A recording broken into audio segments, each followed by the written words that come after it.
Hello everyone, कैसे आप सब। आई होप आप सब ठीक होंगे। Welcome back to our YouTube channel. तो हम पढ़ रहे थे classical mechanics. Approx classical mechanics के हमारे पास 5 से 6 वीडियो जाने वाली है और ये है हमारा पार्ट 3 जो हम शूट करने लगे हैं। और इस पार्ट में हम आज पढ़ेंगे Gauss divergence theorem, Stokes theorem, frame of references, जिसमें मैं आपको बताऊंगी कि कितनी तरह के फ्रेम्स होते हैं। इसके अलावा हम पढ़ेंगे ट्रांसफॉर्मेशंस, 2 तरह की transformation, Galilean transformation and Lorentz transformation, उनके एक्सप्रेशंस।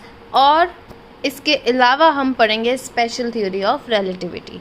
तो आज ये टॉपिक्स हम हमारी वीडियो में कवर करने वाले हैं, तो हमारे साथ बने रहिए वीडियो में। तो let's start with the video. तो हमारा सबसे पहला टॉपिक आता है Gauss divergence theorem. Gauss divergence theorem basically क्या कहती है, देखिए डाइवर्जेंस से मैंने कल भी आपको बताया था। जिन्होंने हमारी पिछली वीडियो नहीं देखी है वो प्लीज़ जाके देखिए और कर्ल और डाइवर्जेंस में फ़र्क देखिए कि जो डाइवर्जेंस है, D means divergence and D means dot. तो डाइवर्जेंस मतलब डॉट। गॉस क्या कहता है, गॉस कहता है कि सरफेस इंटीग्रल किसी भी वेक्टर ए यहाँ पे एरिया नहीं है, कोई भी वेक्टर है, किसी भी वेक्टर ए का सरफेस इंटीग्रल तो आपको पता ही है डॉट ds होता है। सरफेस इंटीग्रल जो होता है वो उसके वॉल्यूम इंटीग्रल के इक्वल होता है। सबसे पहले तो बात करते हैं, गॉस जी कहते हैं कि सरफेस इंटीग्रल वॉल्यूम इंटीग्रल के इक्वल होता है। सरफेस मतलब 2 और वॉल्यूम मतलब 3। तो सरफेस इंटीग्रल किसी भी वेक्टर का उसके वॉल्यूम इंटीग्रल के इक्वल होगा। किसके वॉल्यूम इंटीग्रल के, divergence of that vector. Divergence मतलब डेल ऑपरेटर का डॉट प्रोडक्ट उस वेक्टर के साथ। तो गॉस डाइवर्जेंस क्या कहती है कि surface integral of any vector A is equal to volume integral of divergence of that vector. See, it states that surface integral of a vector field over a closed surface is equal to volume integral of divergence. Volume integral of divergence, यहाँ से याद रखिए Gauss है तो divergence है।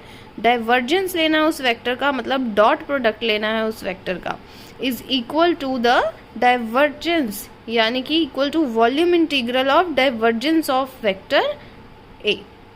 आई hope आपको ये topic समझ आया। नेक्स्ट टॉपिक की तरफ चलते हैं, स्टोक्स थ्योरम। तो गॉस हमें कहता है surface integral is equal to the volume integral, but Stokes ji हमें कहते हैं linear integral is equal to the surface integral. देखिए line integral of the vector, line integral आपको पता है dl होता है और सरफेस इंटीग्रल ds होता है और वॉल्यूम इंटीग्रल dv होता है। तो line integral of vector is equal to surface integral. ध्यान रखिए गॉस डाइवर्जेंस में डॉट लेते हैं, तो स्टोक्स में हम क्या लेंगे, कर्ल लेंगे, उल्टा होता है। तो line integral of the vector is equal to surface integral of the curl of that vector.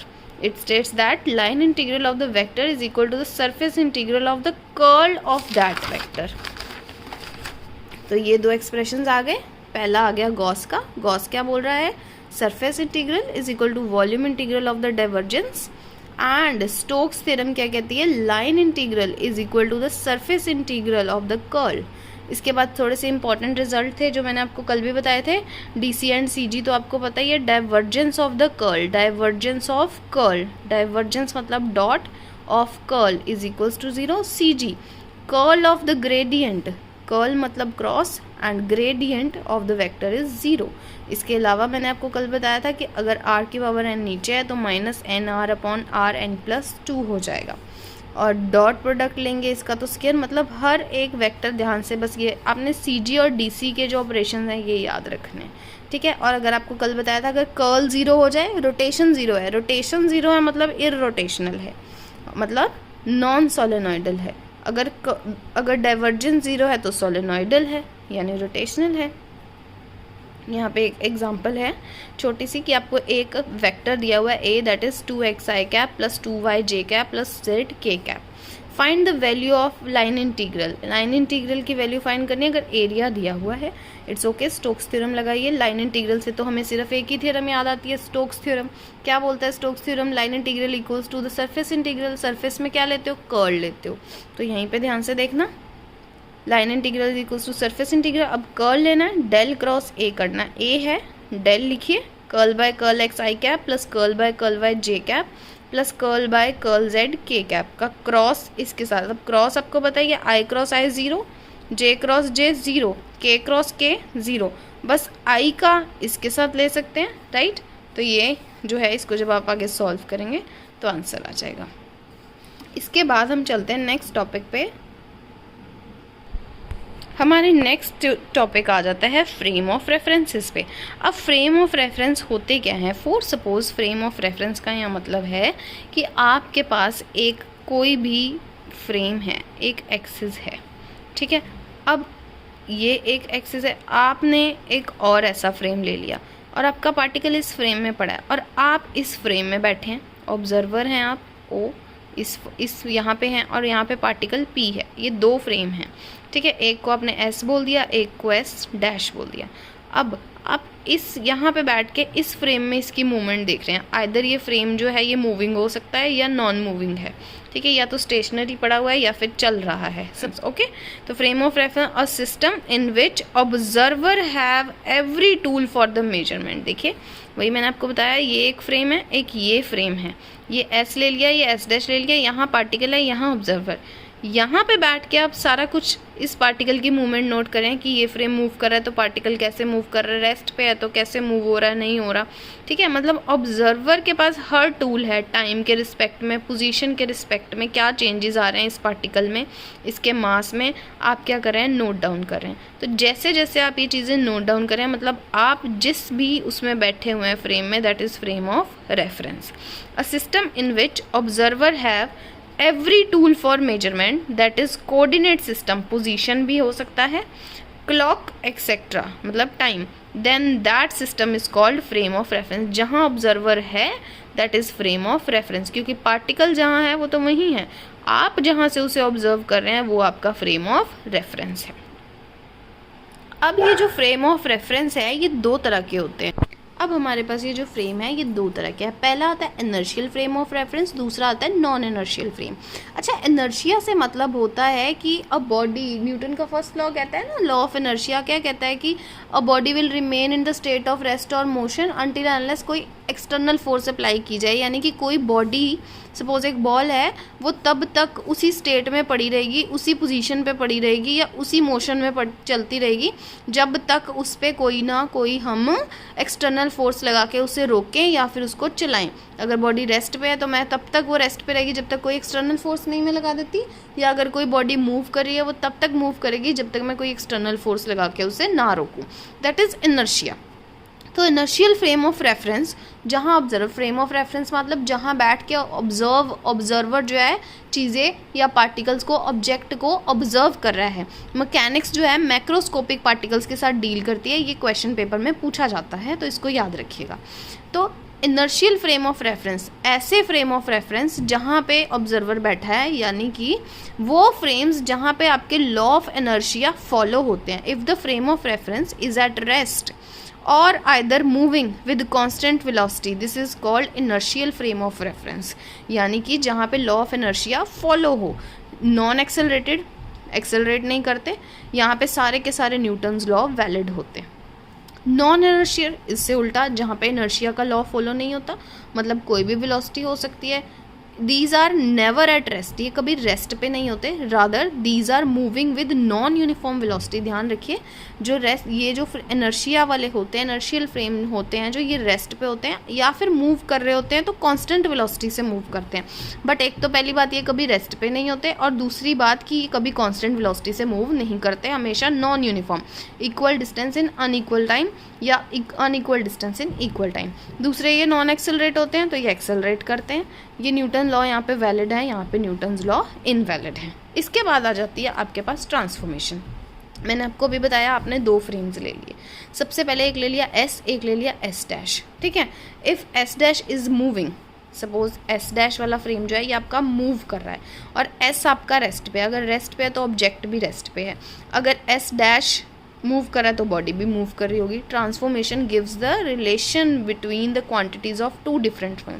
अब हमने पढ़ना है कि अब इन दोनों फ्रेम्स में जो बॉडीज़ पड़ी हैं वो कैसे किस तरह से मूव करेंगी या नहीं करेंगी। तो इस ट्रांसफॉर्मेशन के लिए हमारे पास दो तरह की ट्रांसफॉर्मेशन आ जाती हैं। एक तो आती है गैलीलियन ट्रांसफॉर्मेशन, एक आती है लॉरेंस ट्रांसफॉर्मेशन। तो गैलीलियन ट्रांसफॉर्मेशन क्या कहती है, फॉर सपोज अगर ये आपका मूव कर रहा है, एक होता है ना हमारे पास स्पीड ऑफ लाइट c, कहता अगर तो वेलोसिटी इस फ्रेम की वेरी वेरी लेस देन है इसके, मतलब कोई कंपैरिजन ही नहीं है। ये वेलोसिटी मैंने इस फ्रेम की वेलोसिटी ले ली सपोज जो मूव कर रहा है, तो मैंने कहा अगर इस फ्रेम की वेलोसिटी बहुत कम है, it is not comparable, compare तो कर ही नहीं सकते, इतनी कम है। अगर ये 3 × 10⁸ है तो ये मैं 0.67 या समथिंग ले लूँ, मतलब इसकी वेलोसिटी बहुत कम है जो ये फ्रेम मूव कर रहा है। तो कहता है गैलीलियन ट्रांसफॉर्मेशन वहाँ पे अप्लाई होगी। It is applied when velocity of moving frame is very small as compare to the velocity of light. It is a special case of the Lorentz transformation, ये मैं आगे बताऊंगी कैसे। अगली आती है लॉरेंस ट्रांसफॉर्मेशन। तो गैलीलियन की कंडीशन क्या है कि जो मूविंग फ्रेम है उसकी वेलोसिटी बहुत कम है, बट अगर मूविंग फ्रेम की वेलोसिटी कंपैरेबल हो जाए c के वेलोसिटी ऑफ लाइट के, then the transformation is called Lorentz transformation. When the frame is moving with velocity comparable to the velocity of light, then this is called Lorentz transformation. इसके लिए सबसे पहले आता है हमारे पास गैलीलियन ट्रांसफॉर्मेशन। देखिए direct और रिवर्स दो तरह की गैलीलियन ट्रांसफॉर्मेशन है, ये मैं आपको यहीं पे सिखाऊंगी, ध्यान से सुनिएगा। गैलीलियन ट्रांसफॉर्मेशन मास्टर कैडर के लिए सबसे पहली बात आपको सिर्फ ये इक्वेशंस याद करनी है, आपको इसकी डेरिवेशन सिलेबस में नहीं है, ठीक है। अब सपोज कीजिए दो फ्रेम्स ले लिए, एक एस एक एस डैश। मैंने आपको पहले ही बोला ये जो एस डैश है ये मूव कर रहा है, नॉन एनर्शियल फ्रेम है, और पार्टिकल यहाँ पे पड़ा है। अब पार्टिकल पड़ा है तो इसके कोऑर्डिनेट एक्स वाई जेड, क्योंकि वाई एक्स और जेड। अब ये वाला फ्रेम जो है ये मूव कर रहा है, और मैंने बताया कि गैलीलियन ट्रांसफॉर्मेशन है तो कंडीशन लग गई कि वेलोसिटी जो होगी इसकी वेरी वेरी लेस देन सी होगी, ठीक है। तो अब देखिए पार्टिकल जो होगा उसके लिए डायरेक्ट गैलीलियन ट्रांसफॉर्मेशन की सबसे पहली इक्वेशन जो डेरिवेशन से आती है ये आपको लर्न करनी पड़ेगी। ये होती है x dash is equals to x minus v t. What is x dash? X dash is ये वाला फ्रेम जो मूव कर रहा है, किसके इक्वल होगा? उसका coordinate x minus v T. क्यों? देखिए सबसे पहली बात, ये फ्रेम जब मूव करेगा v क्या होता है? x अपॉन टी होता है, यही होता है। यहाँ से मैं अगर डिस्टेंस निकाल लूँ ये बनेगा v t, ठीक है। अब यहाँ पे जो पार्टिकल पड़ा है वो x है, डन। पर यहाँ पे जो पार्टिकल होगा वो यहाँ पे मूव करेगा, क्योंकि ये फ्रेम तो हो मूव कर रहा है साथ में, तो इसका मतलब इस पार्टिकल का अगर आपने देखना है पोजीशन कोऑर्डिनेट तो उसकी वेलोसिटी इसमें से माइनस करनी पड़ेगी, तो it will be x minus v T. अब y तो क्योंकि ये तो x एक्सिस के अलॉन्ग मूव कर रहा था, ये देखिए y और z तो सेम रहेंगे। Only that position coordinating parallel to which frame is moving. देखिए x के पैरेलल ये भी x था, ये x डैश था, x के पैरेलल ही x डैश मूव कर रहा था, इसीलिए सिर्फ और सिर्फ x डैश की वैल्यू में ही चेंज आया है, y और z की वैल्यूज़ में चेंज नहीं आया है। अब चलते हैं, these are direct Galilean transformation. अब आती है इन्वर्स गैलीलियन ट्रांसफॉर्मेशन।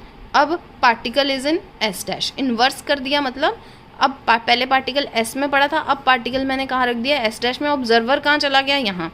अब पार्टिकल s डैश में आ गया, पार्टिकल मूव कर रहा है when the particle is S dash and observer is in S, ठीक है। अब पहले पार्टिकल यहाँ था, ऑब्जर्वर यहाँ था, मतलब ऑब्जर्वर मूव कर रहा था, पार्टिकल मूव नहीं कर रहा था, पार्टिकल स्टिल था, ऑब्जर्वर मूव कर रहा था। ऑब्जर्वर की वेलोसिटी हमने माइनस की कि हमें तो चाहिए ही नहीं। अब पार्टिकल मैंने यहाँ कर दिया, पार्टिकल मूव करेगा। अब पार्टिकल जब मूव करेगा तो हमने क्या करना है? एक्स को चेंज कर देना, बस इतना सा याद रखना है। इन्वर्स में इक्वेशंस यही याद रखनी है, x को x डैश से चेंज कर दो और v को माइनस v से, बस। जब x डैश को x से चेंज किया तो यहाँ x डैश की जगह x आ गया, x की जगह x डैश आ गया। v को माइनस v से चेंज किया तो माइनस v जब यहाँ पे पुट करोगे ये प्लस बन जाएगा, तो plus t। Similarly y dash ऐसे ही रहेगा, z डैश ऐसे ही, बस यहाँ ध्यान रखना रिवर्स में टाइम आ जाएगा साथ में, ठीक है जी। उसके बाद आता है गैलीलियन के दो तरह के ट्रांसफॉर्मेशंस आगे हैं, variant and Galilean invariant. Galilean variant अपने आप में बता रहा है कि जब वेरी करेंगी वैल्यूज़, इनवेरिएंट मतलब जब वैल्यूज़ चेंज नहीं होंगी। सपोज मैंने आपको एक क्वेश्चन दिया, एक क्वेश्चन दे दिया, मैंने बोला यहाँ पे गैलीलियन ट्रांसफॉर्मेशन लगाओ। गैलीलियन ट्रांसफॉर्मेशन लगाने के बाद आपके पास वैसे की वैसी ही इक्वेशन वो वापस आ गई, वैसी की वैसी इक्वेशन आ गई, मतलब इक्वेशन में कोई चेंज नहीं आया, that is Galilean invariant. But transformation apply करने के बाद उसमें जो अगर चेंज आ गया then this will become Galilean variant. अगर ट्रांसफॉर्मेशन अप्लाई करने के बाद वैल्यूज़ चेंज हों then this is Galilean variant, and if transformation लगाने के बाद वैल्यूज़ सेम आए, चेंज ना आए, then this is called Galilean invariant. मतलब S is not equals to S dash. तो सबसे पहली बात, गैलीलियन वेरिएंट में क्या क्या चीज़ें वेरी करती हैं ट्रांसफॉर्मेशन लगाने के बाद। सबसे पहले वेलोसिटी, क्योंकि हमने यहीं देखा x को तो हमने x डैश से रिप्लेस किया, बट वेलोसिटी को किससे रिप्लेस किया, -v से, मतलब चेंज आया। Velocity of the object in direction parallel to the direction of the frame, मतलब x डैश क्या था, x - vt, यही था ना, दिस इज गैलीलियन वेरिएंट। ठीक है, y ऐसे ही था, z ऐसे ही था। वेलोसिटी का एक और फॉर्मूला, मोमेंटम का फॉर्मूला जो आपको लर्न करना पड़ेगा, u dash x is equals to ux - v, this is velocity. ठीक है, उसके बाद आते हैं गैलीलियन इनवेरिएंट। कौन कौन सी चीज़ें इनवेरिएंट है, टाइम इनवेरिएंट है, लेंथ, अगर कोई ऑब्जेक्ट है उसका कुछ लेंथ है, चाहे वो इस फ्रेम में पड़ा हो चाहे उस फ्रेम में पड़ा हो, चाहे इस फ्रेम में पड़ा हो चाहे उस फ्रेम में पड़ा हो, उसका हमेशा उसकी वेलोसिटी वेरी कर रही थी ना वेलोसिटी, कि ये मूव कर रहा था, ये नहीं मूव कर रहा था, यहाँ है ना, ये फ्रेम नहीं मूव कर रहा तो इसकी वेलोसिटी कुछ और है, ये फ्रेम मूव कर रहा है इसकी वेलोसिटी कुछ और है। तो वेलोसिटी जो है वो वेरिएंट है, बट लेंथ तो ऑब्जेक्ट की सेम रहेगी दोनों में, तो वो इनवेरिएंट है। टाइम दोनों में सेम रहेगा तो इनवेरिएंट है। इलेक्ट्रोमैग्नेटिक की जो इक्वेशंस हैं वो वेरी कर जाती हैं। इसके अलावा टाइम डायलेशन जो है, या फिर जितने भी न्यूटन के लॉ हैं, मैंने पहले ही बताया, वो इनवेरिएंट है। कंजर्वेशन ऑफ एनर्जी का लॉ है, लॉज जो होते हैं मोमेंटम के लॉ हैं, ये इनवेरिएंट हैं। इसके बाद हमारे पास टॉपिक आता है special theory of relativity. Special theory of relativity Einstein ने दी हुई है। Study of the object which are moving comparable. देखो स्पेशल थ्योरी लगेगी कहाँ, लॉरेंस में लगेगी। लॉरेंस में क्यों लगेगी, क्योंकि velocity is comparable to the velocity of light. तो रिलेटिविटी का मतलब क्या है, कंपैरेबल वेलोसिटी। तो study of the object which are moving comparable to the velocity of light, also known as Einstein theory of relativity. First postulate क्या कहता है कि जितने भी लॉज हैं, conservation of momentum, energy momentum या न्यूटन्स लॉ, कहता है ये इनवेरिएंट रहेंगे इनर्शियल फ्रेम में। उसके बाद कहता है कि स्पीड मतलब चेंज नहीं होंगे ये इनर्शियल फ्रेम में, क्योंकि इनर्शियल फ्रेम तो मूव ही नहीं करते, ठीक है, या अगर करते हैं तो कांस्टेंट स्पीड से करते हैं, उनकी स्पीड उसकी वेलोसिटी वेरी नहीं करेगी। Speed of the light is an absolute quantity, it will same in inertial. Speed of the light जो है कहता वो इनर्शियल फ्रेम ऑफ रेफरेंसेस में सेम रहेगी। इसके अलावा लॉरेंस ट्रांसफॉर्मेशन क्यों अप्लाई होती है, क्योंकि वेलोसिटी कंपैरेबल हो जाती है, ठीक है, यहाँ पे ध्यान रखिए। अब लॉरेंस ट्रांसफॉर्मेशन अगर कहता velocity is very very less than C हो जाए तो लॉरेंस ट्रांसफॉर्मेशन किस में कन्वर्ट हो जाती है, गैलीलियन, क्योंकि this is the condition for the Galilean, ठीक है। अब लॉरेंस ट्रांसफॉर्मेशन के लिए भी आपको लर्न करना पड़ेगा, ध्यान दीजिए कैसे लर्न करना पड़ेगा। तो आपको याद होगा कि गैलीलियन के लिए आपने x डैश की वैल्यू लिखी थी x minus v T, reverse के लिए नहीं, रिवर्स में आपने x डैश को x में कन्वर्ट करना है और v को माइनस v में, वो रिवर्स है, वो डिफरेंट है। बट गैलीलियन ट्रांसफॉर्मेशन नॉर्मल थी डायरेक्ट वाली, उसमें ये थी ऐसे ही x dash is equals to x minus v t, बस लॉरेंस में आपने इसको क्या करना है, डिवाइड कर देना है 1 minus v square by c square.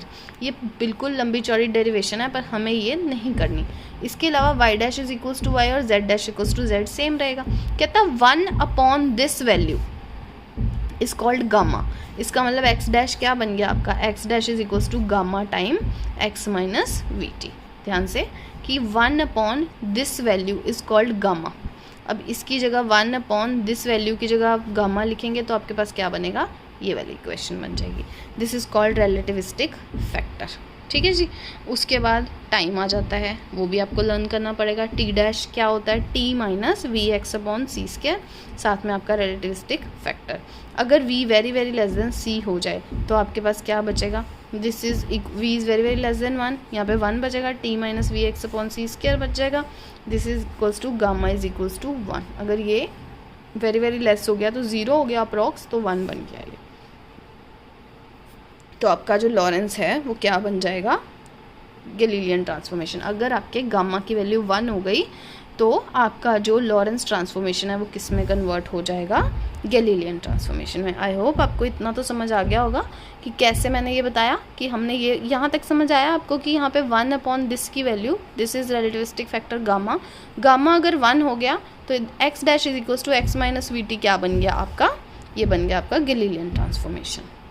Last में अब हमारे पास आ जाता है इन्वर्स लॉरेंस ट्रांसफॉर्मेशन। वही है कि अब इन्वर्स मतलब ऑब्जर्वर मूविंग फ्रेम में चला गया, मतलब x किस में चेंज हुआ, x डैश में, v किस में चेंज हुआ, माइनस v में, और t किस में चेंज हुआ, t डैश। बस नॉर्मल जो यहाँ पे आपने गैलीलियन ट्रांसफॉर्मेशन निकाल ली, एक ये वाली लर्न करनी है, एक ये वाली, बस इन दोनों में आपने ये वाली वैल्यूज़ पुट कर देनी है। कौन सी, x में चेंज कर दो x डैश, v में चेंज कर दो माइनस v, और t की जगह t डैश। तो जब x डैश की जगह क्या लिखा x की जगह क्या लिखा x डैश, v की जगह क्या कर दिया माइनस v, तो यहाँ प्लस हो गया, और सेम, और यहाँ पे भी सेम, तो ये हो गया। और इन्वर्स में वहाँ पे गामा क्या होता है 1 के इक्वल, और यहाँ पे गामा क्या हो जाता है ग्रेटर देन 1। बस आपको ये थोड़ा सा एक बार समझने की ज़रूरत है, ये इसको आप ऐसे ही पेन डाउन कर लीजिए, ठीक है। यहाँ पे इन्वर्स में gamma is always greater than 1। तो आज के लिए इतना ही, नेक्स्ट वीडियो में कंटिन्यू करेंगे अपने बाकी के टॉपिक्स। ये वीडियो थोड़ी सी लेंथी चलेगी 10 मिनट, बिकॉज इसमें हमने थोड़े ज़्यादा टॉपिक कवर किया। और मैं आपको बता दूँ लॉरेंस ट्रांसफॉर्मेशन और Galilean transformation inertial and non inertial frames में से बहुत ही ज़्यादा टॉपिक पूछे जाते हैं। तो आप पूरी कोशिश कीजिए कि आप साथ साथ मेरे नोट्स में से कॉपी करके अपने नोट्स जो हैं वो बना लीजिए। It will be easy for you अगर आप इसे साथ साथ पेन डाउन कर लेंगे, वीडियो को रोक के या फिर स्किप करके, तो इट इज़ ईजी कि आप अपने नोट्स खुद बनाएंगे। थैंक यू, मिलते हैं अगले वीडियो में। अगर आपको पसंद आए तो लाइक कीजिए, शेयर कीजिए और चैनल को सब्सक्राइब कीजिए। Thank you.